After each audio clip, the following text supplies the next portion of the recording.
¿Ok? Bien, a continuación se hará una breve explicación del funcionamiento de la lengua hebrea. No vamos a salir enseguida sabiendo hebreo, ni mucho menos, pero quiero que es que pues se cometan errores. De pronto no hay mala intención, ¿no? Hay que decirlo, hay que partir de la buena fe, pero es el error propio del inexperto. Y de repente me preocupa, ¿no? Que ponen fotos de diccionarios, mira que aquí el Strong dice esto, que lo otro, y no es así. ¿Cómo le hacemos? No es así como lo están planteando, y ahorita vamos a tratar de explicar qué es lo que ha pasado. Bien, vamos a considerar estos conceptos. Tnuot o Nikud, que es las vocales y el proceso de vocalización. La lengua hebrea originalmente no contaba con representación gráfica para los sonidos vocálicos. Sí habían vocales al hablar, pero al escribirlos no se ponían, los cuales eran leídos de manera intuitiva, con base en algunos esquemas o paradigmas más o menos predecibles, resultando determinante el contexto para solucionar las ambigüedades. O sea, que habían, como en castellano, que tenemos la palabra vino, y puede ser el verbo venir, o puede ser el sustantivo del vino, la bebida, ¿verdad? Y a veces solamente una tilde va a marcar la diferencia. El vino de España o el vino de España. Siempre pongo esta frase de ejemplo porque es una de las más típicas de cómo una tilde marca la diferencia de significado. Se escribe perfectamente igual, pero significan dos cosas totalmente distintas, solo con una tilde. Así pasa en cualquier lengua, en hebreo no es la excepción, ¿ok? Bien, así que estamos sin vocales desde que se empezó a escribir el idioma, ¿verdad? Desde la época antiquísima, digamos que el hebreo nace como lengua más o menos con Jacob, de manera puntual, el patriarca. Ya no me atrevo a decir lo mismo con Isaac o con Abraham, es probable que sí, pero puntualmente con Jacob se considera el inicio formal de la lengua hebrea. Estamos hablando del año, pues quizás 1500, 1400 antes de Cristo, y de ahí en adelante vamos a ver que hasta el siglo octavo después de Cristo, estamos hablando 800 años después de Cristo, un equipo de lingüistas judíos, los Mesoranim, que en castellano se pone como Masoreta, o Nakdanim, que es puntuadores, se encargaron de diseñar un sistema de representación gráfica para las vocales, inspirados en el trabajo de los lingüistas sirios cristianos de las escuelas nestorianas y jacobitas, que eran unos partidos religiosos cristianos arameos en la región de Siria, y ellos fueron los primeros a empezar a utilizar símbolos diacríticos para diferenciar las ambigüedades, como digamos las tildes de nosotros en castellano, en el ejemplo de ahorita. Entonces, acá en la tierra de Israel, en el norte de Israel, en la región de Tiberia, el mar de Galilea, así para que se ubique un poco, esta escuela comenzó a formular sus propios sistemas de ensayo y error para las vocales hasta que quedó establecido. El producto resultante fue una cuidadosa serie de puntos y rayas escritas convenientemente, ya sea encima, en medio o debajo de las consonantes que ya venían, y leídos después de estas. Solo hay un par de excepciones para esa regla. Eso es como tal lo que vamos a ver a continuación. Por ejemplo, el Aleph Beit hebreo ha de considerarse de manera estructurada como sigue. Son inicialmente 22 consonantes que las tenemos aquí representadas, que son las 22 letras que existieron en la época de Jacob, la época de Moshe, la época pues, de los patriarcas. Solo esas 22. Luego, ya con el tiempo, a nivel fonético, nos damos cuenta que algunas letras, las que tenemos en paréntesis, que son la letra Beit, la Kaf, la P y la Shin, tienen dos sonidos, uno suave y uno fuerte, de manera que de las 22 consonantes iniciales salen en realidad 26 sonidos consonánticos. Tenemos 22 signos escritos, pero a la hora de hablar tenemos 26 sonidos. Ya, quiero que nos ubiquemos. Uso 22 letras para escribir, pero a la hora de leerlas, algunas las leo de una manera distinta. Puede ser el caso que nos ha ocurrido de repente en francés, por ejemplo, que a veces la H es muda y a veces es aspirada. A veces decimos l'hôpital, o podemos decir en francés hoste, que es aspirada. Entonces, el mismo sonido tiene la misma letra tiene dos pronunciaciones. En este caso, estas 4 letras tienen 2 pronunciaciones, y eso hace que resulten entonces 26 sonidos. ¿Verdad? Aquí los tenemos ya representados gráficamente. Se pueden dar cuenta que este puntito en la letra Bates marca la diferencia con la otra cuando no lo tiene. Lo mismo la letra P aquí y la letra Kaf, Jaf. Esta suena B y esta V. Esta suena K y esta suena Ja. Esta suena P y esta suena Fe. Esta suena Shin y esta suena Sin, más suave. Finalmente, algunas de esas 22 consonantes poseen una forma diferente cuando ocupan el último lugar en una palabra. Lo que sería, por ejemplo, las mayúsculas para nosotros, que empezamos con una forma distinta. Estas letras, que son 5, se llaman con el acróstico de Kamnafets, que son las letras Kaf, Mem, Nun, Fe y Tzadei. Y nos da un total consolidado de 32 signos ahora ya diferenciados, ¿no? Incluyendo la parte fonética y la parte esta un poco característica del hebreo de tener letras con formas finales distintas. ¿Okay? Entonces llegamos a 32 signos como tal, agrupando todo, mezclando la parte fonética y la parte gráfica. Se pueden dar cuenta entonces que el alfabeto inicial de 22 hay que agregarle entonces por lo menos estos signos distintos que estamos viendo acá, y resultarían por lo menos 27 letras en el nuevo alfabeto. 22 más las 5 formas distintas. Hay diferentes formas de organizarlo, ¿no? El alfabeto, incluyendo los sonidos o incluyendo las formas finales distintas. Eso es relativo, ¿no? Como lo quieras organizar. Aquí tenemos el consolidado de las vocales. Se inventaron los masoretas. 3 signos para la A. Todos se pronuncian A más o menos igual, a menos que la diferencia se marca ya cuando vas a cantar la Torá, porque pues hay vocales largas, vocales medias, vocales cortas, pero eso a la hora de hablar no se diferencia mucho. Aquí están los signos para la E, que son 4, ¿ok? Los signos para la I son 2, los signos para la O son 4 también, y los signos para la U son 2.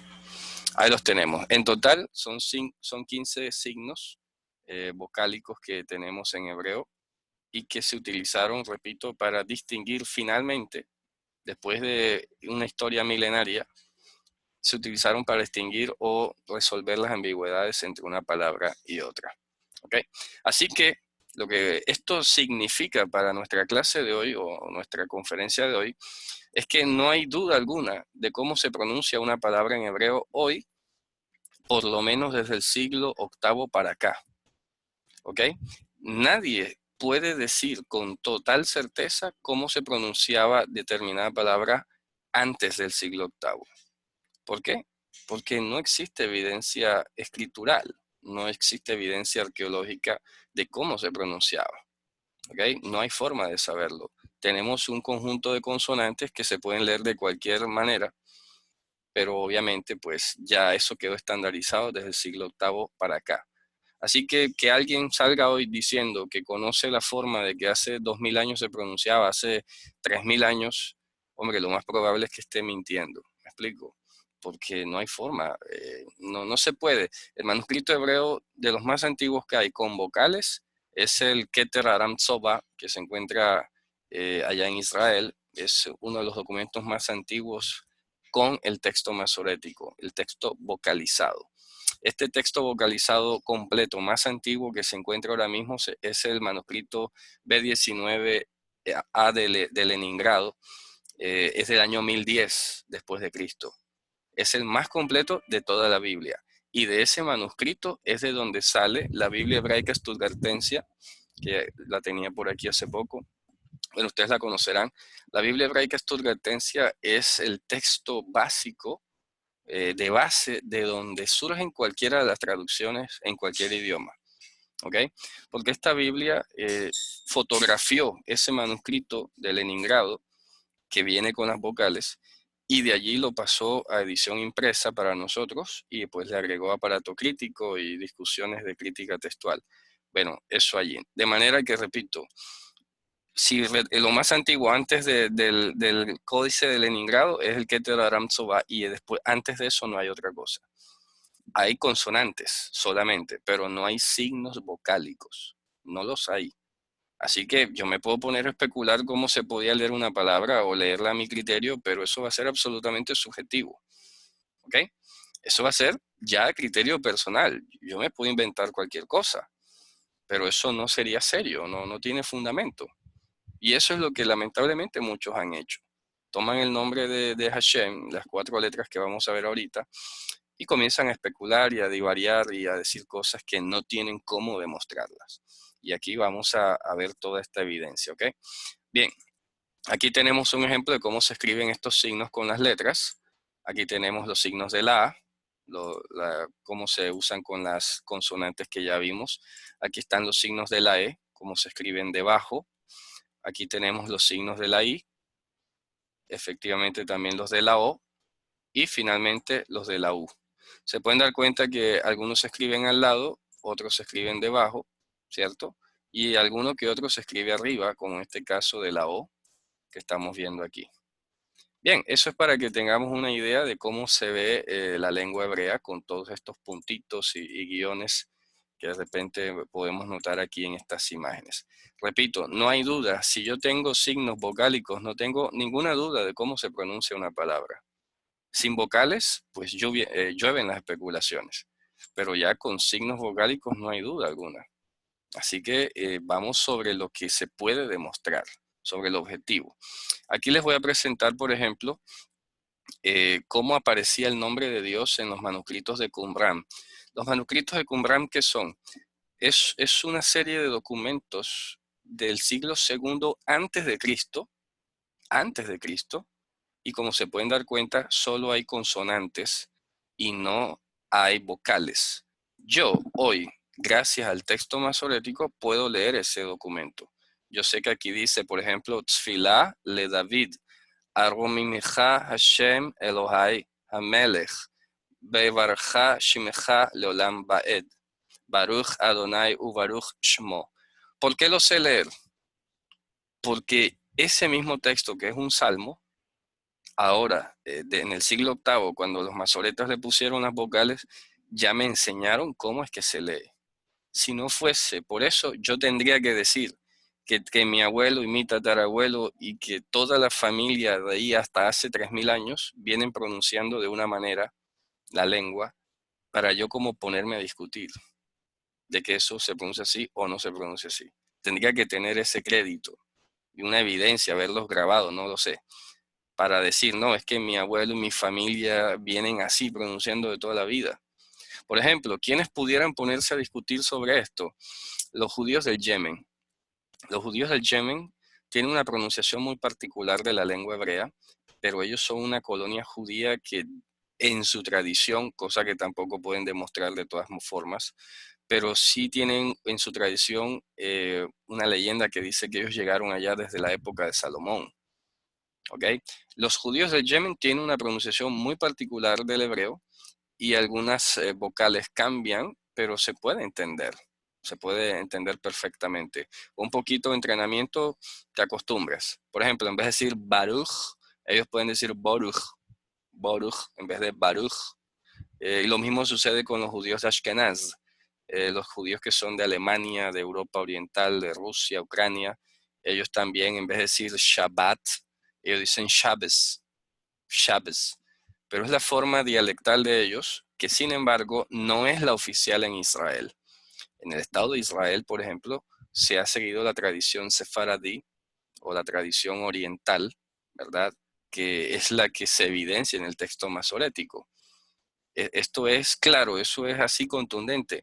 Los ashkenazim pueden decir que la forma de ellos es la correcta, los yemenitas pueden decir que es la correcta, pero lo que está escrito en los textos masoréticos más antiguos es la pronunciación sefaradí. De eso no hay discusión alguna. Así que estas comunidades judías pueden pronunciar a su manera y se les respeta, ¿no? Pero no lo pueden demostrar históricamente. ¿De dónde viene? Ah, que nuestros ancestros lo han pronunciado así. Bueno, sí, pero no lo puedes demostrar que esto era lo que había antes de la época de Moisés o la época de los patriarcas. Eso es podemos decir hoy, una deformación de la pronunciación que es respetable, pero no tiene trazabilidad histórica. Por ejemplo, la comunidad que habla Ashkenazi, de pronto su pronunciación se puede remontar a la Edad Media, ¿ok? Porque la pronunciación alemana o Ashkenazi tiene sus mezclas con el alemán, aunque tiene algunos parecidos con la pronunciación yemenita, pero sin embargo no se puede demostrar objetivamente. Ya es parte de una tradición cultural, oral, pero no. Y sin embargo, a pesar de esas diferencias o discusiones, en ninguna de las tres comunidades, ni la Ashkenazi, ni la Sefaradí, ni la Yemení, ninguna tiene una pronunciación oficial del nombre de Dios. Ninguna. Porque, como podemos darnos cuenta aquí en la gráfica, lo que está marcado en cuadros es el nombre de Dios escrito en la antigua escritura que no era hebrea, sino fenicia. Porque a veces cometemos errores y nos hemos acostumbrado. Por ejemplo, si tú ves estas letras, tú dices, esto es hebreo. Si yo quiero ser preciso históricamente, esto no es escritura hebrea. Esto es escritura aramea, siria, ¿ok? Asiria, el mismo Talmud la llama Ketav Ashuri. Es asiria, esto no era de la escritura original del hebreo. El hebreo se escribía como lo vemos aquí en la imagen de la derecha, en esta tablilla como de arcilla, y se pueden dar cuenta que esta escritura tampoco es que era hebrea, esta escritura era fenicia. El alfabeto fenicio fue el primer alfabeto como tal, fonético, que conoció la humanidad. Ahora se discute si de pronto fue el ugarítico, pero bueno, eso es una cosa ya un poco más profunda. Pero universalmente se acepta que el fenicio fue el primer alfabeto fonético. ¿Qué significa fonético? Es decir, con letras, porque los egipcios escribían con jeroglíficos más o menos al estilo chino, los sumerios escribían con cuneiforme y un complejo sistema de escritura, aglutinante, etcétera. Y son los fenicios los primeros que tienen la genialidad de decir, oye, yo quiero que este signo sea solo esta letra y no más nada. Este otro, esta otra letra y así sucesivamente. Y construyeron el primer alfabeto que es de 22 letras, que corresponde a lo que veíamos ahorita en la presentación anterior. ¿Okay? Las primeras 22 letras hebreas. Hebreas, entre comillas, ¿no? Bien, aquí tenemos entonces una muestra del alfabeto fenicio. Yo creo que puedo ampliar un poco esta imagen quizás para ver si ustedes la pueden notar un poco mejor. Ahí lo vemos. Y esto que está encerrado en círculo con amarillo es el nombre de Hashem, de Dios. Ahí tenemos las 4 letras, Yud, Vav, He. ¿Cómo se pronunciaba esto? Ni idea. Y repito, ninguna comunidad, ni Ashkenazi, ni Sefaradi, ni Yemení, ni Taimani, puede pronunciar esto. Nadie sabe, y si alguno sabe, lo tiene absolutamente callado, porque nadie pronuncia esto. En ninguna comunidad judía del mundo se pronuncia. Y, repito, no es porque, no es porque lo quieran ocultar, es que nadie sabe. Porque cuando los masoretas fijaron el texto con vocales, ya lo vamos a ver ahorita, nunca dejaron entender que esta o cual o tal cual era la pronunciación. Ya vamos allá. Aquí les voy a mostrar, por ejemplo, cómo se escribía el nombre de Dios en la, mire que aquí coloco hebreo con grafía fenicia y aquí coloco hebreo con grafía aramea, porque la lengua hebrea como tal nunca tuvo alfabeto, nunca. La lengua hebrea surgió como un dialecto occidental del arameo y mezclado con lenguas cananeas y posteriormente pues comenzó a utilizar la escritura que ya existía. Pues, ¿para qué nos vamos a poner a inventar una nueva? Si ya esta escritura era usada por moabitas, por cananeos, etcétera, pues el pueblo hebreo dijo, pues yo para qué voy a inventar otra escritura. Tomamos esta de aquí, que es la grafía fenicia, y esa es la que aparece, repito, en la evidencia arqueológica más antigua, como en estas piezas de acá, el calendario agrícola de Gezer, la estela moabita. En todas esas piezas arqueológicas aparece es la escritura fenicia. Ya luego la escritura cuadrada o la escritura siria, que hoy llamamos hebreo, empezó a aparecer en la historia desde el regreso de Babilonia, porque el mismo Talmud dice que el pueblo judío, la tribu de Judá ya en particular, acuérdense que las 10 tribus ya habían desaparecido, cuando el pueblo de Judá y Benjamín fueron a Babilonia, se trajeron de allá esta escritura que hoy se llama escritura hebrea, pero en realidad es aramea, asiria, así se le llama correctamente. Ketav Ashuri en hebreo. Bien, ¿qué pasa? Que como se pueden dar cuenta en este texto de Qumran, ya tenemos el uso de la escritura aramea, que es esta cuadradita que vemos aquí, y sin embargo, al llegar al nombre de Dios, el escriba tuvo la delicadeza de mantener el nombre original en su escritura fenicia. Fíjense ustedes, ahí está. Esto es contundente. Estamos hablando de manuscritos de 200 años antes de Cristo y vemos ya la mezcla de las dos escrituras. Se utiliza la aramea, ¿verdad?, que traen de Babilonia, cuadrada, pero el nombre de Dios se escribe en la antigua grafía fenicia. Así era como se escribía la lengua hebrea antes. Aquí tenemos la comparativa en esta tabla al lado que ya hemos visto. Bien, con esto miren que estamos hablando solo de consonantes. Ahora bien, ¿qué pasó en el siglo VIII con los masoretas? Por eso aquí pregunto, ¿qué se encuentra en los manuscritos vocalizados más antiguos? Estamos hablando ya sea del Keter Aram Tzobá o del código de Leningrado 19, ¿verdad?, que habíamos mencionado al principio. En estos textos se encuentra el nombre de Dios, que aquí vimos, estas 4 consonantes, que son 4 consonantes, y están acompañadas de 3 órdenes o sucesiones vocálicas. Aquí las tenemos. Se pueden dar cuenta que son distintas. Sobre todo, vemos que la variante más rara es esta, la del medio. Por lo menos la primera se parece con la última, ¿cierto? Solamente varía este puntito aquí, que la de acá no lo tiene. ¿Qué pasó?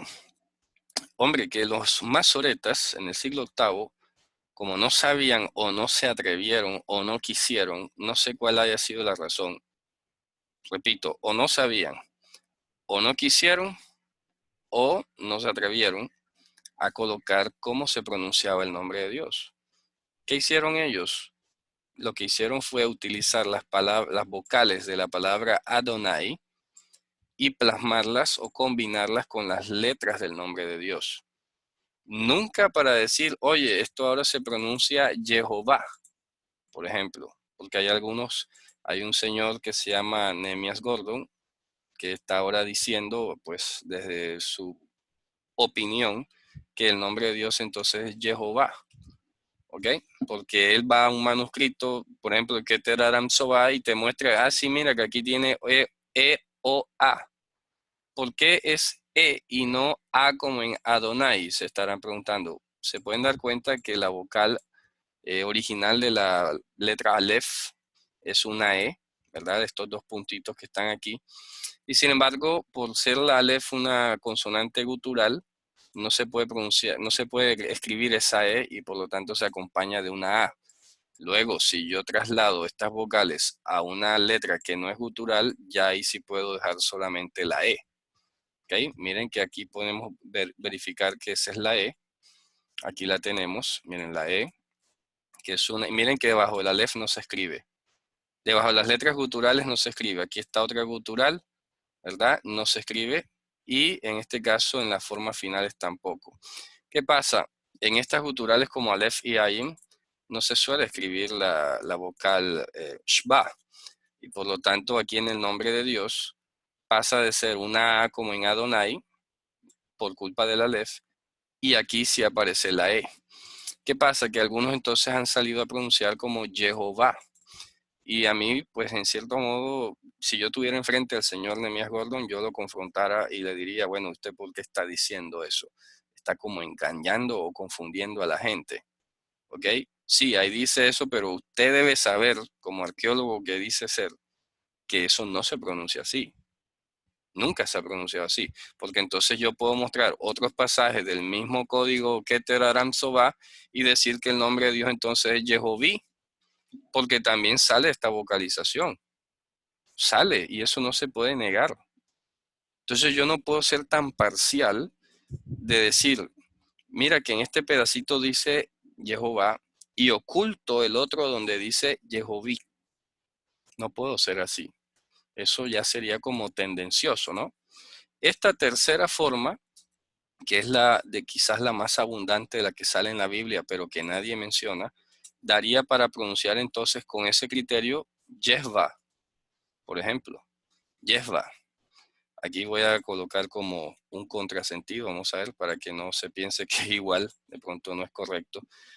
Por eso estoy poniendo entre comillas. Si yo leyera esto en hebreo, yo leería, por ejemplo, Yehová. Ah, ¿viste que es Jehová? No, los masoretas nunca hicieron eso para que tú leyeras Jehová. Ellos pusieron esas vocales para que tú leyeses Adonai. Cuando aparecieron las vocales E, O, I, usaron las vocales de la palabra Elohim. Elohim, de manera que cuando tú te topes leyendo este nombre de Dios con las vocales E, O, I, lo que tienes que leer es Elohim y no Jehoví. Sería un error garrafal de leer Jehoví. Y nadie, fíjense ustedes, nadie, y no me extrañaría que salga alguno ahorita diciendo que el nombre de Dios es Jehoví, porque encontró otro pedacito de otro manuscrito donde salen esas vocales y sale a mostrarlo. Mira que aquí dice Jehoví. No, no, con todo respeto, pero no, eso es un error. Y o si no, otro va a salir diciendo más adelante con otro pedacito de otro manuscrito a decir que entonces el nombre en realidad es Yesva. Porque mira que aquí este manuscrito antiguo dice que es Yesva. No, esto se pronuncia es Hashem. Aquí está Hashem. ¿Por qué? Porque los masoretas utilizaron las vocales de la palabra aramea Shema, que es igualito a decir en hebreo Hashem. ¿Qué significa Hashem? El nombre. En arameo se dice Shema. Entonces, cuando un judío ortodoxo que sí sabe hebreo está leyendo la escritura y se encuentra con esta forma del nombre de Hashem, de Dios, va a leerlo Hashem. Nunca va a leer Yehva. Peor algunos que ahora ignoran el hecho de que en algunos textos, sobre todo en inglés, la letra Vav del hebreo a veces se transcribe como una Vav, como una W al castellano. ¿Ok? Entonces, ¿qué ocurre? Que ya habrán escuchado algunos diciendo Yahweh, que no sale en el texto masorético. Esa pronunciación Yahweh no sale en la Biblia, no sale. O sea, ni en el Keter Aram Tzova, ni en el texto de Leningrado. No sale. No sé de dónde se inventaron esa forma. Repito, no existe arqueológicamente hablando en ningún manuscrito hebreo. En ninguno. Ah, que por allá que los samaritanos o que los griegos escribieron así. Bueno, eso es otra cosa totalmente distinta. Y ahorita les voy a mostrar un compendio que hice de todo lo que los escribieron en griego y las formas son mucho más abundantes que estas tres. ¿Ok? Y cada quien pronunciaba a su manera. Eso no quiere decir de que ese sea el nombre de Dios. No se puede. Pero entonces, lo que a mí me sorprende de todo esto, como académico, es que siendo Yahweh o Yahvé la menos hallada en la historia, sea por transliteración de griego o sea, obviamente, como ya lo dije, en ningún manuscrito hebreo antiguo, oye, y esa sea la más popular. Yo no entiendo qué pasa con este mundo. Me explico, pero ¿en dónde están puestos los ojos? No sale Yahweh ni Yahvé en ninguna parte. Sin embargo, eso se ha tomado ahora como una punta de lanza y muchos salen a defenderlo y a decir y lo otro. Entonces, ¿qué pasa? Listo, hay un grupo diciendo Yahweh o Yahvé. Viene el señor Nehemías Gordon con su autoridad de judío y todo lo demás diciendo que este manuscrito, este pedacito dice Jehová y ya con eso pues él humilla o calla a los que dicen Yahvé o Yahweh y resulta que él también está siendo imparcial. Está aprovechándose la ignorancia de los demás. Y eso a mí me disgusta, no me parece honesto, la verdad. Y por eso digo su nombre propio, porque es peligroso en el sentido de que siendo una autoridad, siendo judío, teniendo conocimientos, sabiendo hebreo y todo lo demás, oye, cometa una cosa de estas. No entiendo qué interés tiene detrás de todo ese error que está sembrando. ¿Me explico? No tiene sentido. Es desconcertante esto. ¿Ok? Ustedes pueden leer la gramática de Gesenius, la gramática de Rudolf Meyer, del hebreo bíblico, que está en castellano. Vayan, pueden leerla y estas cosas las pueden comprobar. Y repito, es que esto es lo que está escrito y ahorita vamos a ver algunos ejemplos. Esto es lo que está escrito. No se puede cambiar la historia. No, tú no puedes ir a tomar un manuscrito masorético y borrarle las vocales y ponerle las que tú quieras ahora. Aquí está, por ejemplo, un texto que siempre muestro de ejemplo en Isaías capítulo 61, donde leemos Ruach Adonai, miren que está la palabra Adonai aquí, y miren qué vocales tiene el nombre de Dios. Voy a poder, a ver si pongo un poco más grande la imagen, permítame. Miren que tiene las vocales E, que son los dos puntitos, y la vocal I. Y la O, que por cuestión de tipografía no se ha puesto aquí. Ahí está, E-I. Pero yo como hebreo parlante, nunca voy a leer esto como Yevi ni Yehui. Nunca. Eso sería un error de analfabetismo. ¿Okay? ¿Cómo se lee este texto? Ruach Adonai Elohim Alai, Ya'an Mashiach Hashem. Fíjense que aquí está el nombre de Dios con otras vocales distintas. Yo me preguntaría a estas personas que defienden una u otra, yo, bueno, ¿y usted por qué está ignorando que aquí hay en un mismo texto dos pronunciaciones distintas? Ahí está, mírenlo, no son inventos míos. Ahí está. ¿Cómo explicas que aquí hay unas vocales y aquí hay otras? ¿Ok? Miren que aquí se repite el patrón EA, aquí se repite el patrón EA otra vez, y si bajamos un poco, tenemos la misma combinación del principio, por eso la puse en azul. Miren, ¿verdad? Otra vez E, O, I. E, O, I, E, A. Pero esto no se lee Yehwi, ni Yehvi, ni Yehua, ni Yeva, ni nada por el estilo.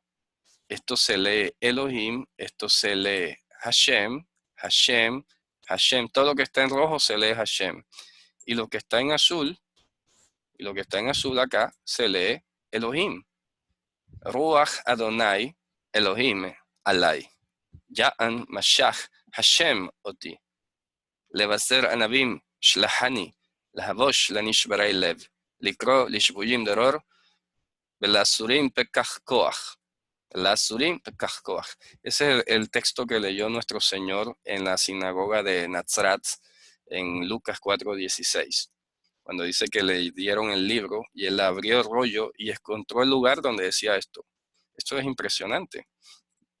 ¿Cómo lo leyó Mashiach en ese momento? No lo puedo saber. Probablemente él sabía cómo se leía el nombre de Dios. Probablemente. No se sabe en qué momento de la historia desapareció del uso el nombre, la pronunciación del nombre de Dios.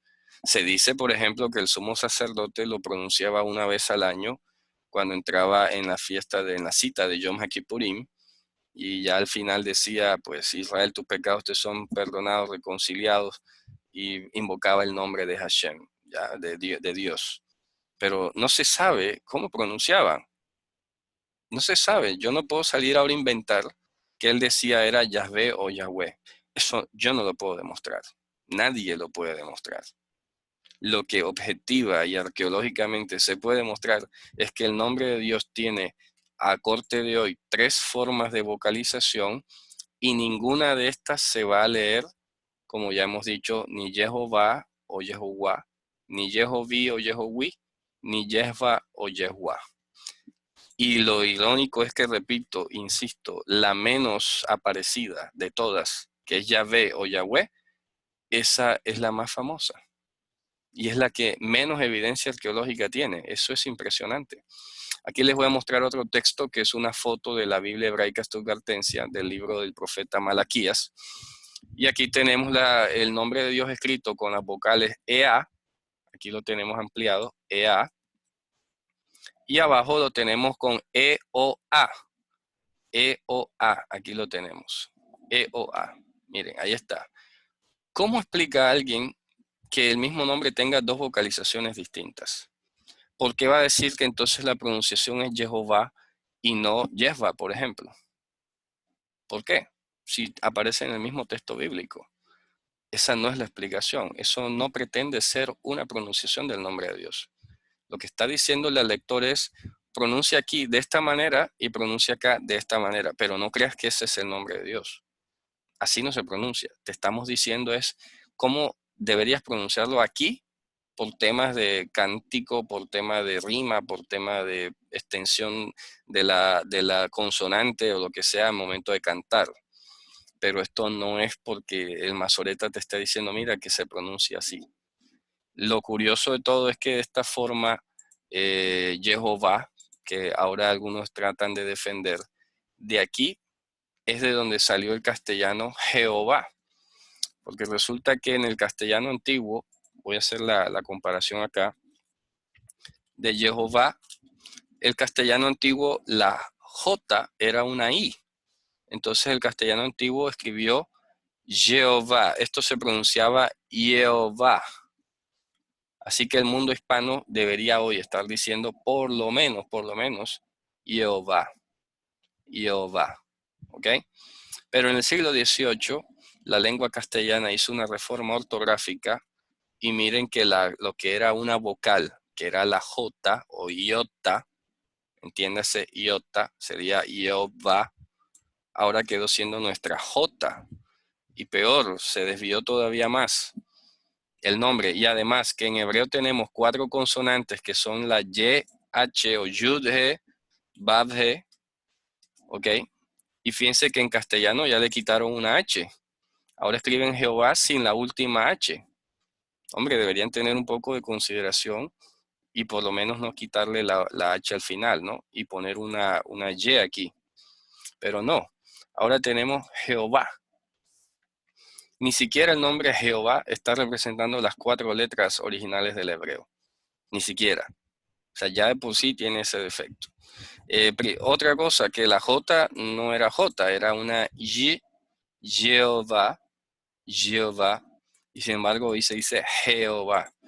Este sonido J no equivale para nada a la Y del hebreo, a la Y del hebreo. No corresponde. Alguno en Israel dirá, no, esa no es una Y, es una Y. Bueno, Y da igual en el término de que no es una J, no es G, Y. ¿Ok?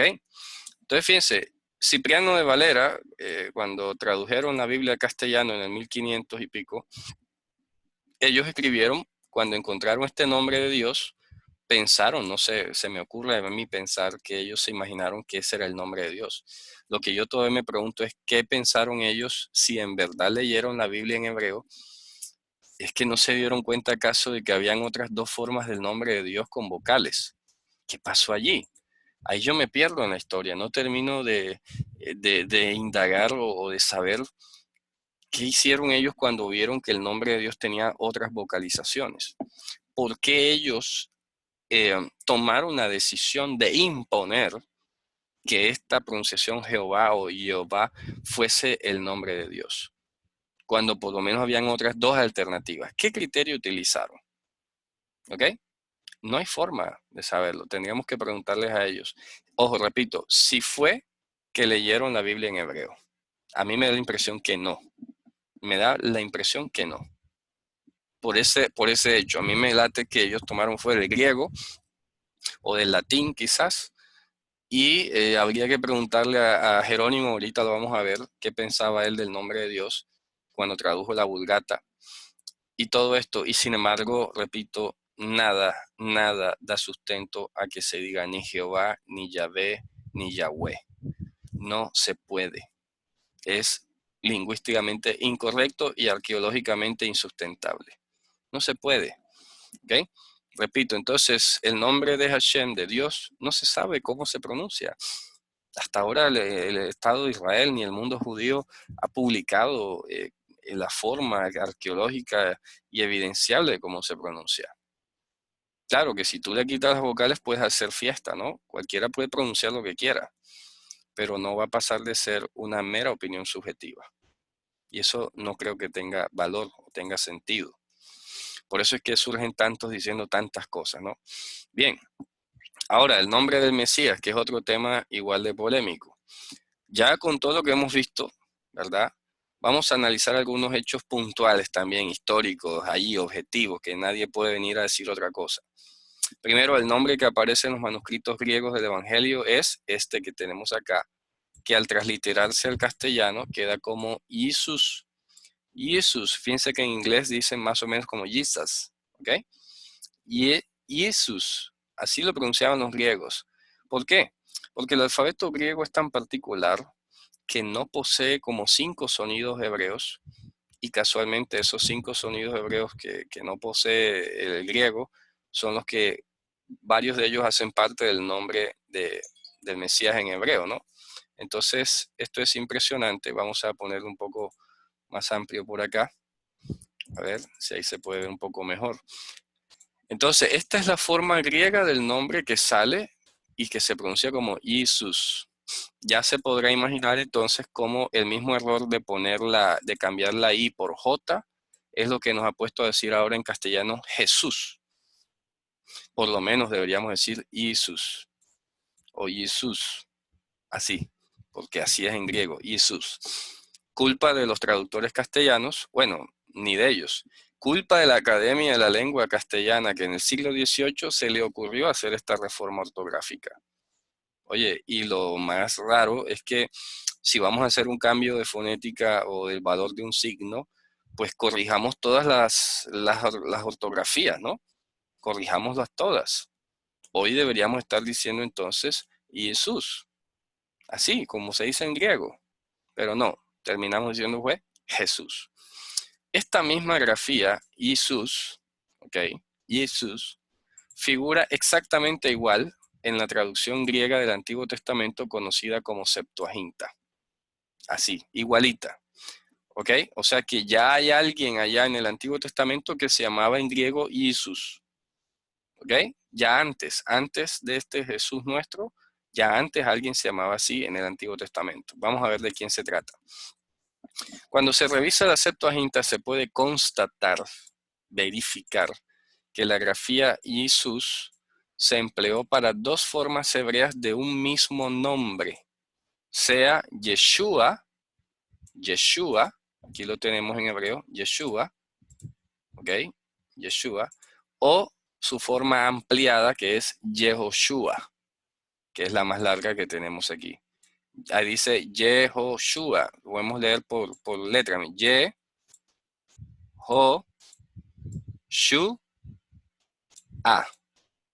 Yehoshua, así se lee. Y aquí dice Yeshua. Estos no son 2 nombres distintos. Se pueden dar cuenta que lo que ha ocurrido aquí es que estas 2 letras se han eliminado, como suele suceder en casi todas las lenguas, cuando tú compones un apócope o una aféresis. Y así, por ejemplo, alguien que se llama Emmanuel le dicen Emma. Alguien que le dice Santiago le dicen Tiago o Santi. A otro que se llama María le dicen Mari, le quitamos la A al final, ¿cierto? Y así sucesivamente. Eso pasa en todas las lenguas. Entonces, Yeshua es la forma, lo que se llama el hipocorístico de Yehoshua, ¿ok? De Yehoshua. De manera que ya tendríamos simplemente que averiguar en el así llamado Antiguo Testamento o el Pacto de los Antiguos o el Testamento de los Antiguos, quién se llamó Yeshua y quién se llamó Yehoshua. Y ese es el nombre que en el griego se puso como Jesús. Y ahorita lo vamos a demostrar. Al producirse la primera versión castellana, se romanizó el nombre de Jesús a Jesús, le hace Jesús, ya lo explicaba ahora, y posteriormente con la reforma que ya les dije, se quedó en Jesús. Se volvió aspirada a la J. Antes era una vocal.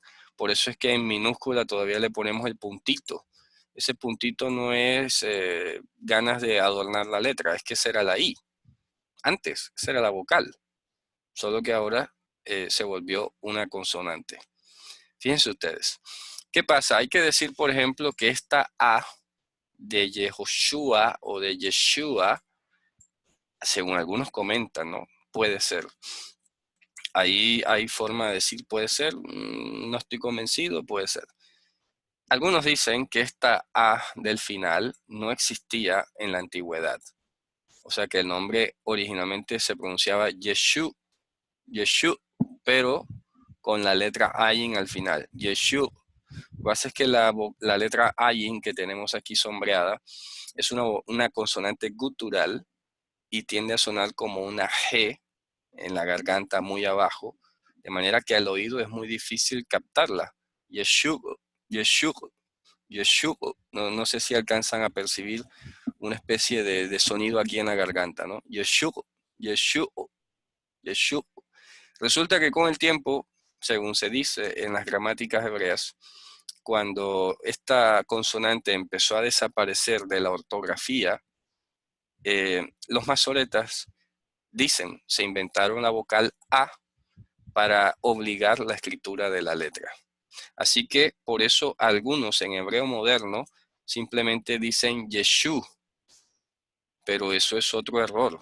Así tú le preguntas a un judío hoy, oye, ¿cómo se dice Jesús en hebreo? Y te va a decir Yeshu, ¿verdad? Y otros dicen Yeshu. En este caso sería Yeshu. Pero ya esto es un error gramatical y histórico, porque si supongamos que la letra Ayin no tenía vocal originalmente, permítame un segundo, que aquí se me va a descuadrar esto. Vamos a ver.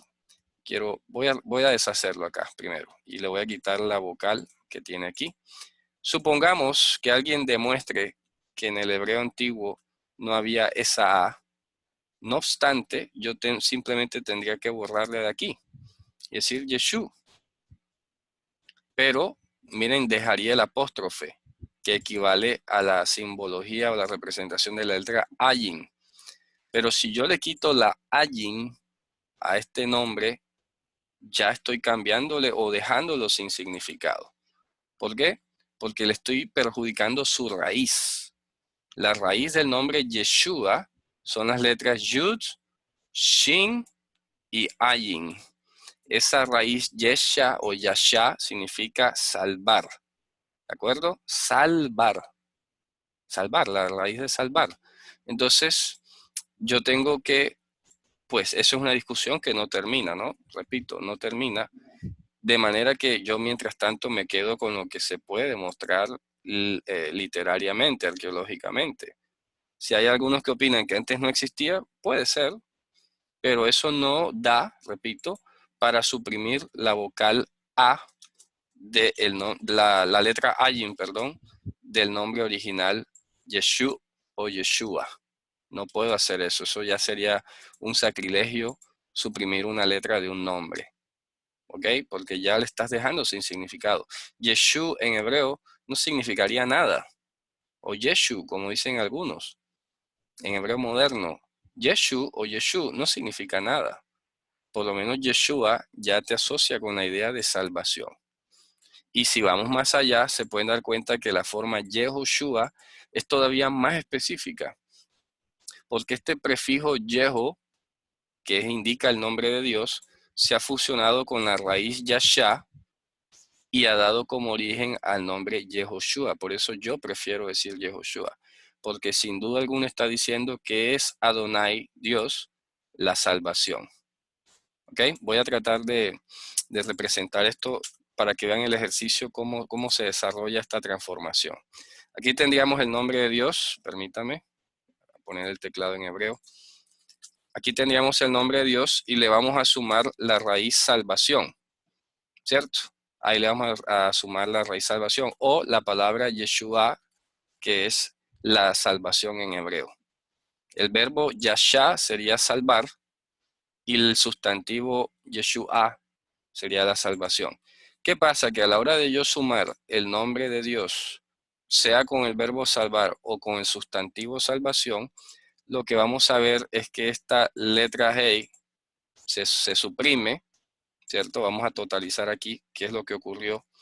Tendríamos la letra Hey suprimida y la letra Yud de la raíz Yasha suprimida, fusionándose con su parte final. Ahí la tenemos, ¿cierto? Aquí se ha perdido, voy a colorearla, se ha perdido la Yud y aquí se ha perdido la letra Hey. Estas dos letras se suprimen. Voy a quitar esta palabra de medio para que quede todavía más. La voy a poner como acá arriba será. Vamos a ver si la puedo bajar. No se está devolviendo. Vamos a hacerlo, pero un segundo. Vamos a suprimirla de aquí. Bajamos este cuadro. Suprimimos esto de acá.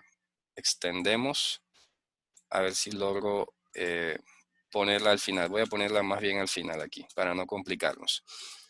Ok, se pueden dar cuenta entonces que esta letra final del nombre de Dios se ha suprimido, así como la primera radical de la raíz Yashá. Y por eso queda Yehoshua. Ese es el total resultado, Yehoshua. Al momento de colocar las vocales tenemos Ye, O, Shu y la A. Yehoshua. Aquí está. Vamos a poner quizás el signo igual. Vamos a ver si me deja colocarlo. No. Bueno, vamos a cambiar el teclado a ver si me deja. Se invierte. Bueno, sí. Ahí, así sirve. Aquí lo tenemos. El nombre de Dios, Yud-He, Vav-He, con la raíz Yashá, que es salvación. Tendríamos Yeho, aquí lo tenemos Yeho, Shua, de la raíz Yashá. No como algunos han salido a decir ahora que la raíz Shua en el diccionario significa gritar o clamar o algo. No, no, no, no, no. Esto es un asunto de formación de un nombre. Y existen procesos que se llaman aféresis, síncopa, apócope, y por eso es como se forman los nombres. Por ejemplo, cuando la matriarca Lea fue a ponerle nombre al patriarca Yehudá, dijo, esta vez yo daré gracias, y pone en hebreo Ode, o dice en hebreo Ode Hashem, por ejemplo. Ode Hashem. ¿En qué pensó la matriarca cuando puso Yehudá? En lo que ella pensó fue en lo siguiente, les voy a mostrar.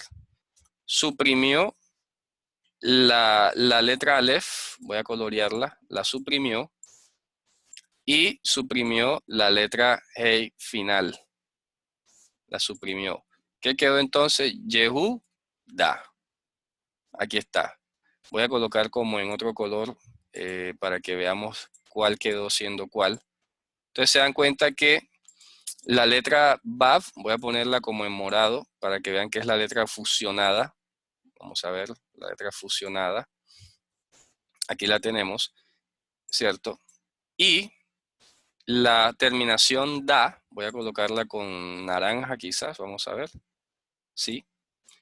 La terminación da es del verbo yadá, que es agradecer o confesar. Entonces hubo una yuxtaposición de las consonantes. Yehu viene del nombre de Dios, fusionada con la letra Vav del verbo agradecer. Y da es de la raíz como tal del verbo. Entonces quedó Yehudá. Nadie va a decir Yahudá. Eso sería un error garrafal. Entonces se pronuncia Yehudá. Yehudá. Así es como se pronuncia. ¿Qué significa Yehudá? Yo daré gracias a Dios. Así, eso es lo que significa. Yo daré gracias a Dios.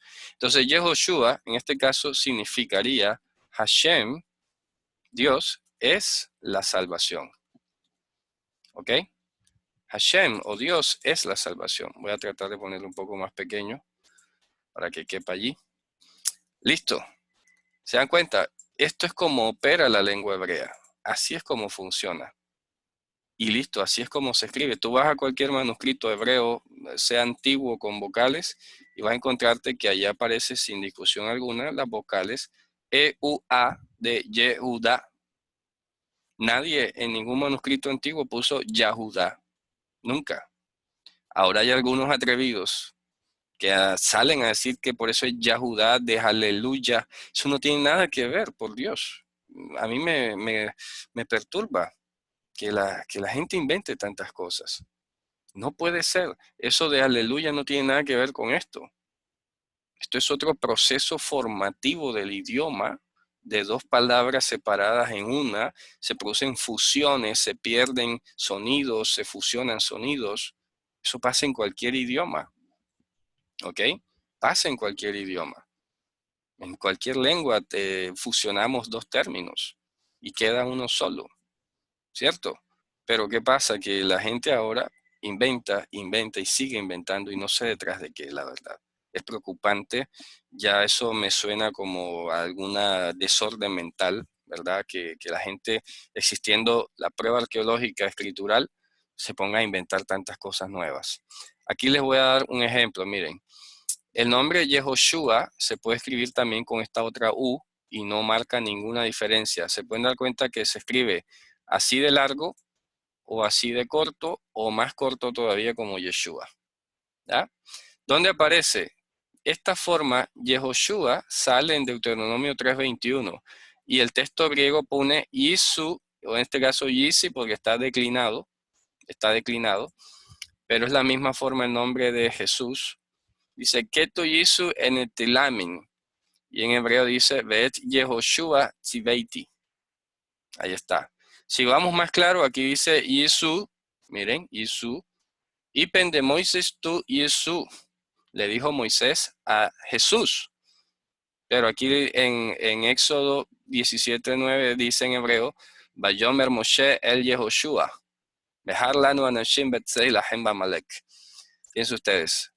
¿Qué pasa? Que lamentablemente el castellano, no sé por qué extraña razón, dijo que Yehoshua fuese Josué y que Jesús fuese Jesús. Ya se están dando cuenta de lo que ha pasado. De un mismo nombre hebreo, es Yehoshua, el castellano se inventó dos nombres. Uno Jesús y el otro Josué. Así que tendríamos en la realidad, en un mundo ideal donde nunca se hubieran cometido errores o abusos, hoy estaríamos diciendo Josué el Mesías, por ejemplo, o Jesús hijo de Nun. Y le dijo Moisés a Jesús hijo de Nun. Debería ser. Pero resulta que aquí se ha disparado para todos lados y lo que hay es un completo desorden. Y por eso, no sé, la gente está especulando tantas cosas. Oye, lo correcto es que sí, Jesús, aquí lo tenemos Jesús, mírenlo. Igualito, Jesús. ¿Y qué nombre aparece en hebreo en esta cita de 2 de Crónicas 31:15? La Septuaginta dice, Diahirus Odom, que Binyamin, que Jesús, o sea, Jesús, que Simi, que Amarías, que Sejonías. ¿Y qué pasa? Que en hebreo tenemos Beayado Eden Ubinyamin Beyeshua. Vamos a poner un poco más grande aquí. Beyeshua, perdón, que se pasó la presentación. No lo puedo bajar tanto como quiero. Aquí está. Beyeshua, Ushmayahu, Amarayahu, Ushhanyahu. Así se lee. Beayado Eden Ubinyamin, Beyeshua, Ushmayahu, Amarayahu, Ushhanyahu. Ahí sale Yeshua, que es lo mismo que Yehoshua, que es lo mismo que este otro Yehoshua de acá. Están las citas. Esto no se puede discutir, esto no se puede refutar con nada.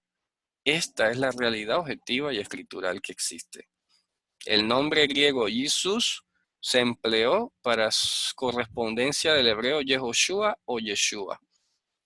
Yo prefiero decir Yehoshua porque tuve una conversación con el líder de las comunidades judías mesiánicas de Israel, Dan Seret, y pues me dio una sorpresa tremenda porque él sí diferencia y dice que Yeshua es una cosa distinta a Yehoshua, y yo le mostré estos argumentos y no supo responder. Y simplemente se cerró y dijo, no, ya hasta aquí llegamos, no discuto más. Pero mi intención no era mostrar que yo tenía la razón ni nada, no. Yo quería era confrontar y ver qué opinaba él de esto, pero se cerró. Pero yo que les digo a la gente, yo no digo que Yeshua no se pueda decir, sí se puede decir Yeshua, claro. Pero ya vista la conversación que tuve con él y que muchos judíos en Israel dicen que Yeshua es una cosa distinta a Yehoshua, yo prefiero quedarme con Yehoshua. Porque ellos dicen que Yeshua es solo salvación. Ya, salvación solamente. Pero resulta que el nombre Yehoshua te está diciendo que es Dios mismo, es la salvación. O sea que al que le pusieron Yehoshua es Dios, es Hashem. ¿Me hago entender? Hay otro comentario en un libro judío muy antiguo, comentario bíblico, que decía que cuando los hijos de Israel ofrecían un sacrificio, voy a colocarlo acá en otra presentación, porque esto es como un extra.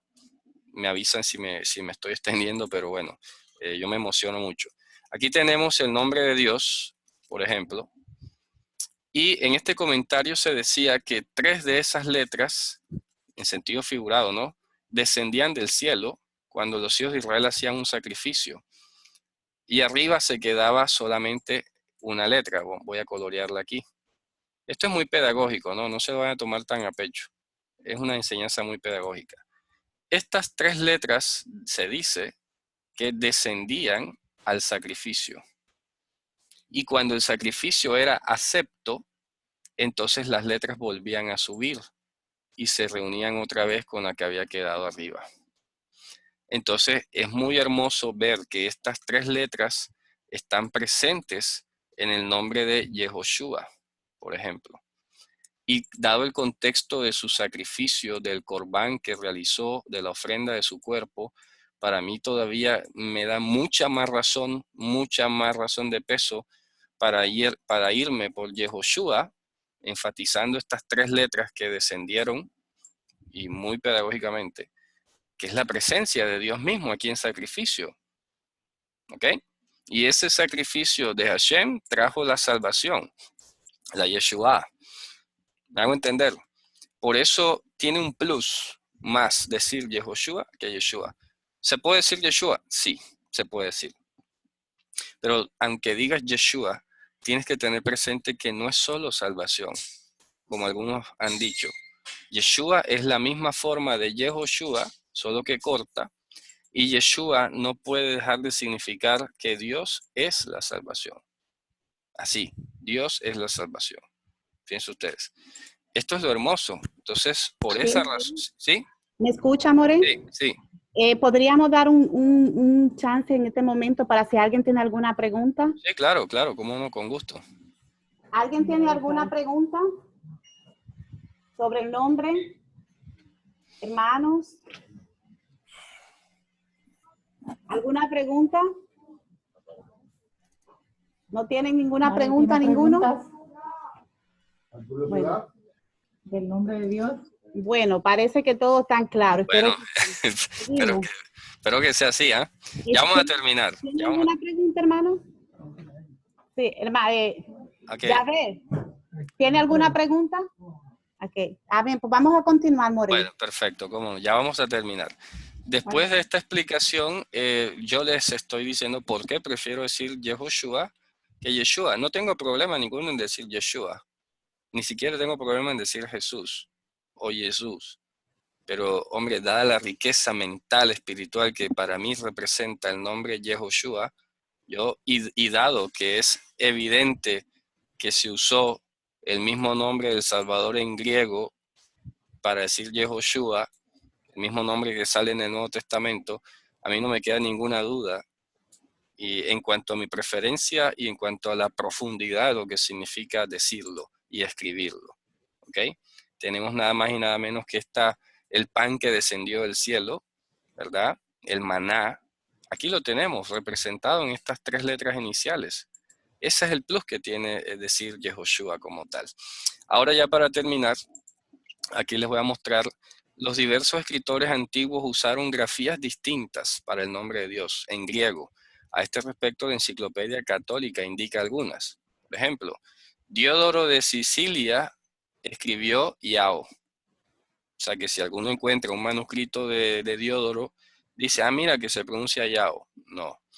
Los heréticos valentinianos, citados por Ireneo, pronunciaban Yao o escribían Yao en griego. Orígenes escribía Yao. Clemente de Alejandría decía Yau. Ireneo decía Yaot.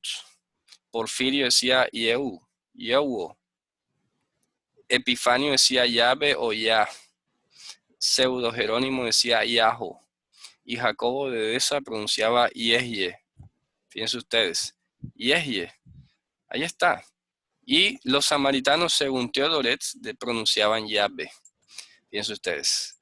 Pero son transcripciones al griego que hicieron estos escritores a lo largo de la historia y no se ponían de acuerdo. No hay una oficial. Fíjense ustedes.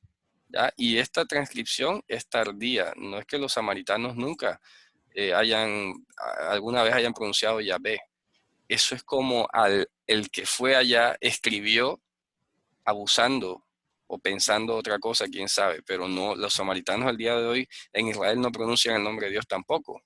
Hay samaritanos vivos en Israel y ninguno pronuncia Yahvé, ni nada por el estilo. Ni eso es lo que está en los textos masoréticos, ni en ninguna parte. Fíjense ustedes. Y repito, si fuese por antigüedad, pues más antiguo es Yao o Yahu, y nadie pronuncia así hoy. O sea, si fuera por eso, ¿no? Si fuera por antigüedad nada más. Y sin embargo, repito, estos manuscritos de estos llamados padres de la iglesia son los más tardíos, o bueno, los más antiguos, sería en este caso como el siglo IV quizás, que es cuando todo esto sale, o hay manuscritos que se han hallado de esa época, pero de antes no tanto. No hay casi nada del siglo I escrito. ¿Ok? Entonces, esto para ver la diversidad de que cualquiera puede salir citando a un autor antiguo y salir diciendo que ese es el nombre. Pero en hebreo ninguno de esos tiene cabida. Ninguno. Así que aspectos finales y conclusiones. Muchos ya se ha dicho respecto a la pronunciación Yahvé o Yahweh, que no aparece registrado en ninguna parte. Y se ha acudido a una lógica errónea echando mano del sufijo Yah o del nombre propio Yah para defender lo indefendible. Otros han apelado a las formas griegas que ya les mencioné, pero al fin y al cabo nos escribían de distintas maneras y ninguna de esas aparece en los manuscritos hebreos más antiguos, con vocales. Un sufijo no se puede usar como un prefijo, como es el caso de Yah. Los que apelan a decir aleluya y de ahí salir diciendo Yahvé, están cometiendo un gravísimo error de manipulación de la lengua hebrea, porque Yah es un sufijo, nunca es un prefijo. Y nunca aparece ningún nombre en la Biblia escrito con Yah, como por decir Yahshua, o Yahweh, o Yahosef, o Yahotzadak. No aparece, en serio, no aparece. Ninguno. Si eso no fuera así, yo no estaría discutiendo estas cosas. Pero yo tengo que ser enfático, y es una cuestión profesional más que todo, ¿no? De la lengua. Entonces, nunca el nombre propio Yah se empleó como preformativo de nombres propios. En su lugar sí se evidencia en toda la escritura nombres como Yehoshaphat, Yehotzadak, Yehonatán, Yehosef, y pare de contar. ¿Ok? Entonces, los dejo al final con la grafía del nombre de Dios, que no le he puesto vocales para precisamente mantenerlo allí en su solemnidad. Y el nombre de Yehoshua o Yeshua. Y que ustedes recuerden siempre que estas tres letras son símbolo de que Hashem descendió del cielo aquí a arder en sacrificio acepto, y que ahora está en los lugares celestiales. ¿Ok? Bueno, Javerim, esto ha sido todo por hoy. Espero que haya sido clara la exposición, concisa, precisa. Ante todo, que sepan con argumentos en qué nos movemos, sepan que cualquiera que venga con otro nombre, con otra pronunciación, no va a poder defenderla. Sinceramente no va a poder. No sé qué argumento podrá sacar o apelar, pero no existe forma de defender otra pronunciación. ¿Ok? Así que, bueno, esto es todo por hoy. Les agradezco toda su atención y, bueno, me despido de ustedes con mucho afecto. Y hasta una próxima. Ok, voy a dejar de contar. Gracias, Morén. No, shalom. Que el Eterno le compense por este gran esfuerzo, esta dedicación. El pueblo está agradecido. Ahí están dando gratitud de palma. Sí, Le agradecemos todo ese esfuerzo. Nos veremos a la próxima porque queremos una próxima con otra conferencia sobre otro tema. Cómo no, perfecto. Un abrazo a todos. Saludos. Shalom, letrados. Shalom.